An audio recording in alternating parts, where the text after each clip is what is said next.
என் பேர் தருண்குமார். நான் சின்ன வயசுலேருந்து விஜய் சார் அவங்களோட ரசிகர். நீங்கள் 3 மிகப்பெரிய படங்கள் வந்து அவர் கூட பண்ணியிருக்கீங்க. ஒரு முந்தைய பேட்டியில் நீங்கள் சொல்லியிருப்பீங்க என்னென்னு, விஜய் சார் வந்து கத்தி படத்தில் கிளைமாக்ஸில் பேசின வசனத்தை நிஜத்தில் பேசணும், அது எனக்கு ஆசைன்னு சொல்லியிருப்பீங்க. இப்போ அவர் நிஜத்தில் பேசுகிறாரு, அதை பற்றி நீங்கள் பேசுனீங்களா அவர்கிட்ட? இல்லை, நானும் அந்த வீடியோவை பார்த்தேன்.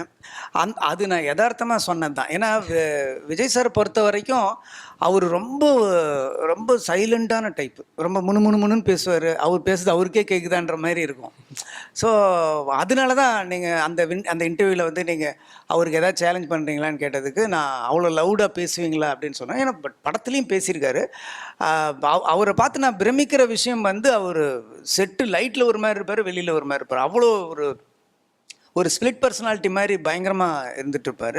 ஸோ இப்போ அவர் பேசுகிறது அதெல்லாம் பார்க்கும்போது நான் தான் நேர்லேயே நான் பார்த்துட்டேன்ல எனக்கு. அதனால் எனக்கு சர்ப்ரைஸ் இல்லை அதில்.